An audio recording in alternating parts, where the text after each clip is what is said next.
मैंने जैसे कि एक वीडियो डाला था सोशल मीडिया पे कि एसी वॉज नॉट वर्किंग। जब ग्राउंड पे था एसी नहीं चल रहा था, उसके बाद एसी का कंप्रेसर चलना स्टार्ट हुआ, लेकिन ऑन ऑफ करके ही था वो, ये नहीं कि एक कांस्टेंट टेम्परेचर। इट वाज कभी मतलब ठंडा है ठीक सा कर रहा है, कभी फिर वही सी गर्मी वाली फील आ रही है। बीइंग ए पैसेंजर, मुझे थोड़ा सा लगा कि कुछ मे बी कुछ थोड़ा अनयूजुअल मुझे लगा बाहर फ्लैप्स को देखकर। जो जो टेक ऑफ के टाइम फ्लैप का बिल्कुल पीछे वाला पार्ट है, बीच में है, वो नीचे हो रहा है बार बार, नीचे ऊपर। मैंने फ्लाइट बोर्ड करी दिल्ली से, वो वही सेम एयर बोइंग 787 ड्रीमलाइनर था, जो कि कल AI-171 में क्रैश हुआ है।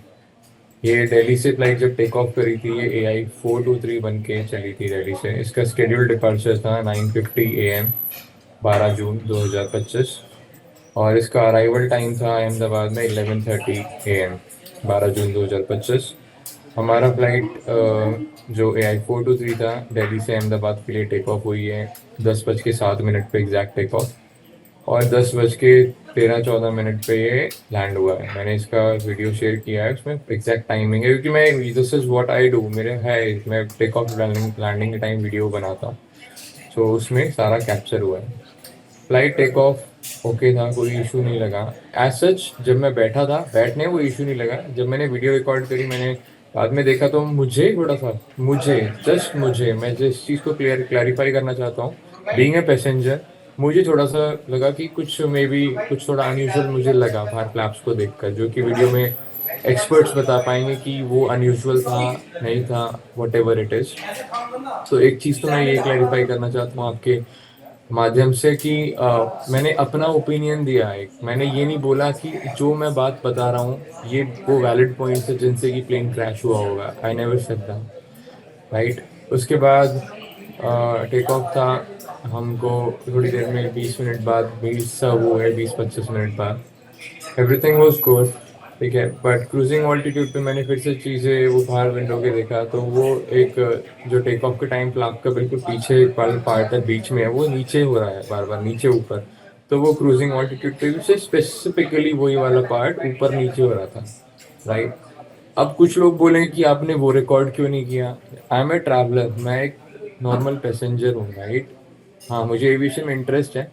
तो बट मैं हर चीज़ को अब रिकॉर्ड, अगर अब मैं, ये तो है नहीं कि मैं अगर फ्लाइट में हूँ और ये फ्लाइट क्रैश हो गई है ये, और मेरे पास जो प्रूफ थे और जो मैं बता रहा हूँ, I think people are expecting कि मैं हर चीज़ को रिकॉर्ड करता।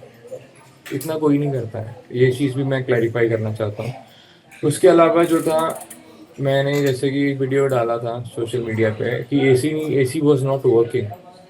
जब ग्राउंड पे था एसी नहीं चल रहा था। कई लोगों ने इस पे बोला, एविएशन एक्सपर्ट्स में जिनके साथ मैं समझता हूँ इस चीज़ को कि हाँ मे बी ये चीज़ हो सकती है, उन्होंने बोला कि for a better thrust during take off AC को बंद करके रखा जाता है, ठीक है। सब लोग परेशान थे, गर्मी थी एटलीस्ट। हम सब ने, मतलब मेरे यहाँ तो मैंने तो कुछ बोल नहीं पाया कि मैं विंडो सीट पे था, मैं प्रेस कर रहा था उसको बार बार। But the crews were in rush, क्योंकि टेक ऑफ के लिए ऑलमोस्ट रेडी था फ्लाइट। पहले तो मैं बैठा रहा, मेरे को लगा हो जाएगा। टैक्सी के बाद, टैक्सी नहीं, जब पुशबैक हुआ तो फ्लाइट एक जगह पे खड़ी थी 10-15 मिनट के आसपास। तो उस टाइम वो था। और टेक ऑफ के बाद जो था, टेक ऑफ के बाद मैंने विंडो सीट से मिडिल सीट पे स्वैप कर लिया अपने फादर के साथ। सो हाँ, उसके बाद एसी का कंप्रेसर चलना स्टार्ट हुआ, लेकिन ऑन ऑफ करके ही था वो, ये नहीं कि एक कांस्टेंट टेम्परेचर। इट वाज कभी मतलब ठंडा है ठीक सा कर रहा है, कभी फिर वही सी गर्मी वाली फील आ रही है। मतलब जितने भी एक नॉर्मल फ्लाइट होती है, ये भी नॉर्मल फ्लाइट ही थी वैसे तो, बट जो भी एक यूजुअल होता है टेम्परेचर और ये सब, वैसा नहीं था।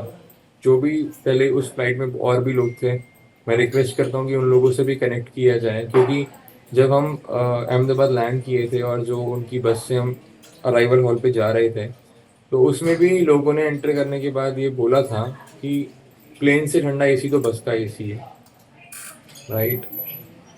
इसके अलावा मैंने जो अपना फीडबैक दिया है सोशल मीडिया पे, वो मेरा फीडबैक था। It has nothing to do with the crash. मैंने ऐसा कहीं पे मेंशन नहीं किया।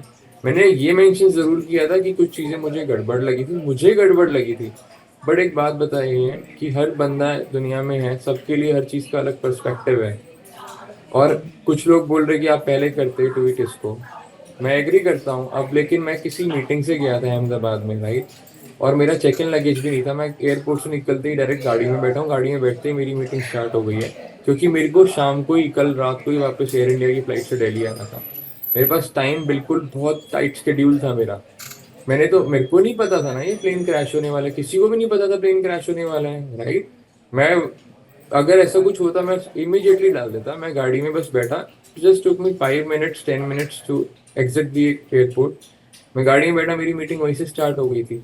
एंड मेरे को अहमदाबाद से 120 किलोमीटर दूर जाना था, फिर आना भी था, रूट पे ट्रैफिक भी होता है। So if people are expecting कि मेरे को पहले करना चाहिए था, आई नो करना चाहिए था, बट ऐसा कोई मतलब है नहीं। आप पर्सनली भी प्रॉब्लम हो सकती है किसी बंदे की, या पर्सनली भी कुछ रीजन हो सकते हैं बंदे के किसी के, कि मैं गाड़ी में बैठा, मेरी मीटिंग स्टार्ट थी, मेरे फ़ोन की बैटरी कम थी, मैंने फ़ोन को चार्जिंग पे लगाया गाड़ी में ही, और उस टाइम थ्रू आउट मैंने मीटिंग करी, ये सोच के जैसे मीटिंग ओवर होगी मैं करूँगा। एंड टू बी ऑनेस्ट, मेरा मीटिंग उस टाइम बस थोड़ा सा गाड़ी में ये था कि चलो अब रेस्टोरेंट चल रहे हैं, विल हैव लंच टुगेदर। तो मैंने कहा चलो ठीक है, मैं एक बार ट्वीट कर देता हूँ यार ये वाला इशू ना। जैसे ही मैंने ट्विटर खोलने से पहले अपना इंस्टाग्राम देखा, तो किसी ने मुझे ऑलरेडी डीएम कर रखा था।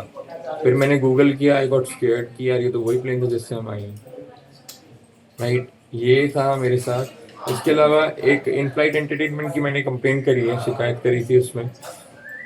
इन फ्लाइट एंटरटेनमेंट की शिकायत के अलावा मैंने एक चीज़ बताई थी ये कई मीडिया चैनल्स के ऊपर, कि मेरे को ऊपर ओवरहेड में एक इतना सा स्पेस था, सिल्वर फॉइल और ब्लैक वायर उधर दिख रहा था, उस पर 2 टिश्यू लटके थे।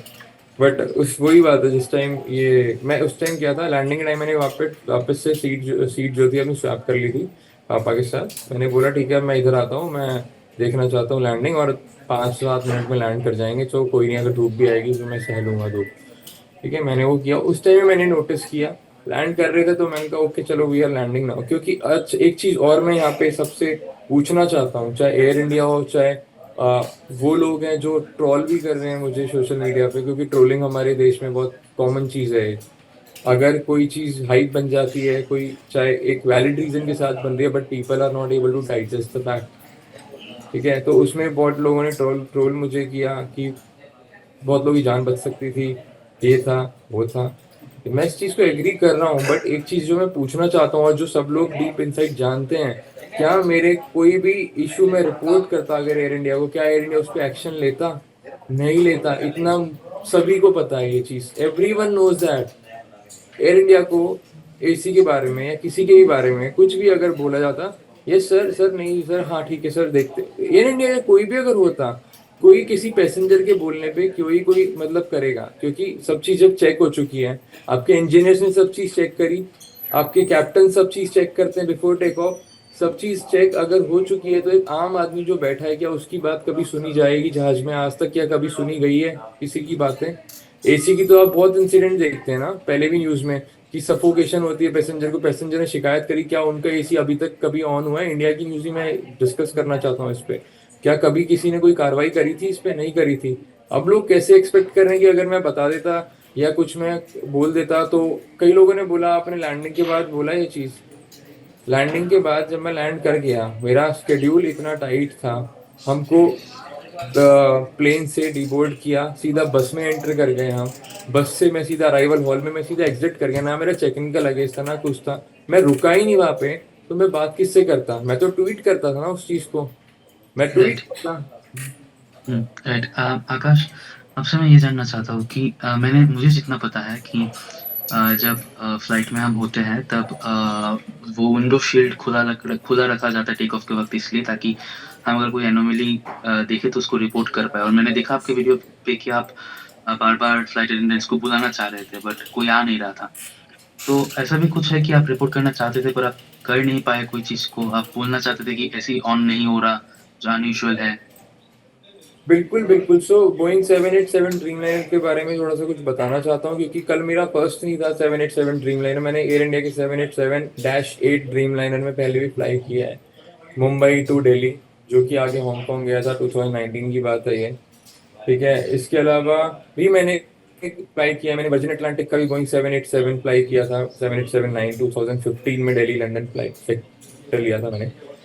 इसमें क्या चीज़ होती है ना, थोड़ा सा इसमें थोड़ी सी चीज़ जो बाकी एयरक्राफ्ट में हटके क्या होता है, कि जैसे विंडो पे शेड्स होते हैं आपके ऊपर नीचे करते हुए, आपने बिल्कुल करेक्ट बोला कि वो ऊपर रहते हैं टेक ऑफ लैंडिंग के टाइम में, राइट। बट 787 में वो होता नहीं। उसमें क्या होता है, नॉर्मली रहता है, टेक ऑफ लैंडिंग के टाइम वो कैप्टन के कंट्रोल में रहता है कि कितनी विजिबिलिटी उसमें होती है। उसमें बटन होता है वन, मतलब एक ऊपर लाइट का, नीचे डार्क करने का। तो 1 2 3 4 5 लाइट पे पहले 2 पॉइंट्स रहते हैं, फिर तीसरा जो होता है वो बिल्कुल बीच में रहता है, ना ज्यादा लाइट ना ज्यादा लाइट ना ज्यादा डार्क, और नीचे के 2 होते हैं वो डार्क कर देते हैं उसको, शेप को, ग्लास को ना, ताकि बाहर का नहीं दिख पाए। ठीक है, तो इसमें पहली चीज तो ऊपर नीचे करने का विंडो में नहीं होता। दूसरी चीज जो कैबिन क्रू को बुलाने का है, यू आर एब्सोल्युटली करेक्ट, मैं बार बार बुलाना चाह रहा था जब प्लेन ग्राउंड पे था, क्योंकि जब बोल्ड किया तो चलो कई बार वो वाली चीज फील हुई, कई बार एसी नहीं चलता, लेकिन जब प्लेन पुशबैक हुआ है, जब प्लेन के डोर्स बंद हो जाते हैं, तो पुशबैक के बाद जनरली जनरली पुशबैक के बाद और जब तक टैक्सी पे जाता है वो एसी स्टार्ट हो जाता है। और पुशबैक पे जब प्लेन 10 15 मिनट खड़ा रहा, तो मेरे को कहीं ना कहीं मेरे को इंट्यूशन हुई, मैंने कहा there, that is not in the video but I told my dad about that कि पापा I think there is some technical fault in this plane, एक तो एसी नहीं चलता। ठीक है, और पता नहीं मुझे कुछ होता है यार, कई लोगों को पहले नेगेटिव वाइब्स आने लगती हैं। ठीक है, तो मेरे को लगा आई थिंक मेरे को है ना कुछ, I am not feeling anything good with this, मेरे को कुछ अच्छी वाइब नहीं आ रही। मैंने कहा कहीं को कल को ऐसा ना हो जाए कि फ्लाइट डिले हो जाए, और मैंने कहा हमको शाम को ही वापस आना है और इतना टाइट शेड्यूल है, तो कैसे, how we will managing it. ठीक है, तो ये चीज थी। हाँ, मैं कैबिन क्रू को मैं बुला रहा था, देख रहे थे आप कि हाँ 787 ड्रीम लाइनर में ऊपर भी जो है ना, बस आपकी लाइट्स होती है और एसी के वेंट होते हैं, कोई बटन नहीं होता वहां पे, ना लाइट ऑन करने का ना क्रू को बुलाने का। तो रिमोट में था, उससे मैं कर रहा, मेरे पापा का सीट पे था, उससे ही मैंने ट्राई किया, तो remotes were not working at all. So people who are after me कि आप इन फ्लाइट एंटरटेनमेंट के बारे में कोई क्रैश का लेना देना नहीं है, बट अगर कोई पैसेंजर कंप्लेंट करना चाहता है किसी इशू के बारे में, और क्या एसी का बंद होना, लोग बोल रहे हैं कि सेफ्टी कंसर्न नहीं है, एक चीज मैं जानना चाहता हूँ, लोगों से पूछना चाहता हूँ। मेरे को सफोकेशन बहुत हो रही थी। ठीक है, मेरे फादर सीओपीडी के पेशेंट है, सीनियर सिटीजन भी हैं वो। ठीक है, उनको ब्रीदिंग इश्यूज हो रहा था। ठीक है, कल को कुछ हमें हो जाता है, इतने फ्लाइट में लोग थे और भी सीनियर सिटीजन लोग थे, कौन रेस्पॉन्सिबल होता? जो आज सोशल मीडिया पे बैठ के बात कर रहे हैं इस चीज को कि इसका कोई लेना देना नहीं, मैंने नहीं बोला एक बार भी लेना देना है, but safety of a passenger is safety, right? चाहे वो ऑन ग्राउंड हो, चाहे वो हवा में हो। अब प्लेन क्रैश हो गया, people are no more, I know this is very unfortunate, but people who have survived, उनका भी एक लकी सर्वाइवल है ये, बिल्कुल जो है, हमें दूसरी लाइफ मिली है भगवान जी से, and we all are very thankful to that. AC नहीं चलने से भी दिक्कतें होती हैं लोगों को, बहुत लोगों को दिक्कत है, सफोकेशन होती है, कोई एस्थमेटिक पेशेंट है, बहुत प्रॉब्लम्स होती है। कल को किसी को कुछ हो जाए, कुछ भी होता, तो फिर भी क्या लोग इस तरीके की बातें करते हैं? तो राइट। चीजें मैं बुलाना चाह रहा था, but I was hopeless, helpless, मैं नहीं कर पाया। और फिर टैक्सी वे के पास कैबिन क्रू भी कुछ टाइम में अपना सीट ले लेता है, और मतलब उनका भी they are also in very very rush, तो उसमें कुछ बात नहीं हो पाई। टेक ऑफ के बाद क्या था, मैं उसका क्लैरिफाई करता हूँ कि मैंने जैसे कि बताया, थोड़ा ऊपर कंप्रेसर ऑन ऑफ था, तो मैं विंडो सीट से इधर आया ताकि मेरे को गर्मी ना लगे, धूप ना है, और यहाँ पे आके फिर मतलब 5 7 मिनट बाद तो सीट बेल्ट साइन ऑफ होता है, 7 मिनट्स अप्रॉक्स। केबिन क्रू आता है, वो प्रिपेयर करता है मील सर्व करने के लिए, तो वही जब तक कि वो खाना लेके आए 20 25 मिनट में, तो ऑन ऑफ से थोड़ा सा ओके हो गया था, मतलब बिल्कुल पसीना नहीं आ रहा था। तो मैंने कहा ओके चलो ठीक है यार, 35 मिनट की बात है, हो गया, मैंने वीडियो बना ली, मैं ट्वीट कर दूंगा एयर इंडिया में। राइट। और एक चीज़ आकाश, आपने बोला था कि आपने ऊपर कुछ फॉयल जैसा, वायर जैसा कुछ आपने नोटिस किया था। एग्ज़ैक्टली कहाँ पे नोटिस किया था उसको, अगर आप थोड़ा डिस्क्राइब करके बता पाओ? देखो और क्या क्या, आपको लगता है कि ये एग्ज़ैक्टली क्या था? अगर आपको क्या लगा? अलग अलग एयरक्राफ्ट का अलग अलग बिल्ट होता है अंदर से। ठीक है, A321 जैसे कल मैं शाम को आया, तो A321 जैसे ABCDEF, ठीक है, इसमें 6 सीट होती है एक साथ। तो इसका जैसे कि जो विंडो सीट पे बैठता है, उसके वहां पे हल्का सा कर्व रहता है, इस तरीके का एक कर्व रहता है ऊपर। ठीक है, कल जो था 787, उसमें कर्व नहीं रहता। 787 का है ना, जैसे कि मेरी C25AB थी, तो ओवरहेड केबिन जो होते हैं वो यूजुअली जैसे नॉर्मली आप देखते हैं इधर से किया ऐसे खुल जाते हैं, लेकिन जो मेरी सीट थी और आगे की 1 2 सीट और मेरे पीछे 1 2 सीट, उनका क्या था, नॉर्मली वाला ओवरहेड कैबिन नहीं था। ये हर प्लेन का अलग अलग सिस्टम होता है, वो ऐसा था क्या, मतलब ओवरहेड कैबिन ना इस तरीके का था कुछ ऐसा, यूजुअली बाहर निकला हुआ वो नहीं था कि जो बाहर इसलिए वो ऐसा था। एक्चुअली क्या होता है, बाहर से जो होता है उसको हम खोलते हैं तो ऊपर की तरफ जाता है, खुलता है। जो वो वाला था वो क्या था कि नहीं, बाहर वाला भी अंदर की तरफ ही नहीं, हाँ ऊपर की तरफ खुलता है, उसको फिर पुश करते हैं, राइट। और जो उस तरफ था, जिधर मेरी सीट के ऊपर, वो ऐसे वाला, तो उसको क्या था, ऊपर से पुश करो तो वो नीचे की तरफ खुलता है। मैंने तो ओवरहेड कैबिन में भी अपना सामान ही रखा, मेरे पास छोटा सा एक बैकपैक था बस हम दोनों के पास, एक छोटा सा बैकपैक था, तो हमें वो तो सीट के नीचे ही सामने वाली सीट पे रख दो बस, ठीक है। तो उस तरीके, अब उस तरीके का जब इधर मेरी सीट पे था, तो मेरी सीट पे, विंडो सीट पे जो एक डिजाइन था डेट वॉज स्ट्रेट, मतलब विंडो से पूरा स्ट्रेट था, वो कर्व नहीं था जैसे A321 में कर्व मैं बता रहा हूँ, वो स्ट्रेट था। तो स्ट्रेट में जो ये एसी ओवरहेड होता है जिसमें एसी वेंट्स और ये लाइट वाइट होती है, उसके साइड में इतना सा कुछ एक स्पेस था, जैसा कि मैंने बताया कि उस स्पेस में एक सिल्वर कॉइल, ब्लैक वायर और टिश्यू। तो सिल्वर कॉइल, ब्लैक वायर तो very, these are very common things, क्योंकि एक कोई भी जहाज मैन्युफैक्चर होता है, ठीक है, तो जहाज में बहुत सारे मैकेनिज्म, बहुत सारी चीजें होती हैं, ठीक है, वायरिंग भी बहुत सारी होती है। तो वो एक वायरिंग थी, तो मुझे, क्योंकि मैंने फिर बोला कि मैं एक्सपर्ट नहीं हूँ, कल को मैं उस चीज़ की वीडियो बना के और मैं वो उसका भी एविडेंस डालता, चाहे वो हेल्पफुल होता नहीं होता, बट मेरे लिए अगर वो चीज़ न्यू थी, बट बहुत सारे लोग फिर से मुझ पे पॉइंट आउट करते हैं कि this is normal, this is this. So I am again saying I am not an expert, मुझे जो लगा बस मैंने उस चीज़ को बता रहा हूँ अपने माध्यम से, आप लोगों के माध्यम से, कि मेरे को वो चीज़ थोड़ी सी, मतलब मैंने फर्स्ट टाइम वो चीज़ नोटिस करी, या तो मैंने फर्स्ट टाइम चीज़ नोटिस करी, या वो यूजुअली होता है। बट उस पर टिश्यू पेपर थे, तो मैं टिश्यू पेपर नॉर्मल जो होते हैं, तो मैंने कहा यार लोग है ना, कुछ होते हैं कि जबरदस्ती कुछ को उनको करना होता है, टिश्यू पेपर किसी ने लटका दिया होगा बस। तो वो एक ऐसी चीज होती है ना, देखो जब तक कुछ मेजर चीज नहीं होती, हमें चाहे चीज कुछ कैसी भी हो ना, हमें लगता है चल ओके, मे बी होता होगा, मे बी नहीं होता होगा, ठीक है। तो कई सारी चीज नोटिस में नहीं आती, और नोटिस में भी अगर आती है तो उनको रिकॉर्ड नहीं कर सकते, या आप किसी को शेयर नहीं कर सकते, या कर सकते हैं, अलग अलग डिपेंड करता है person to person and situation वो सारी चीजें।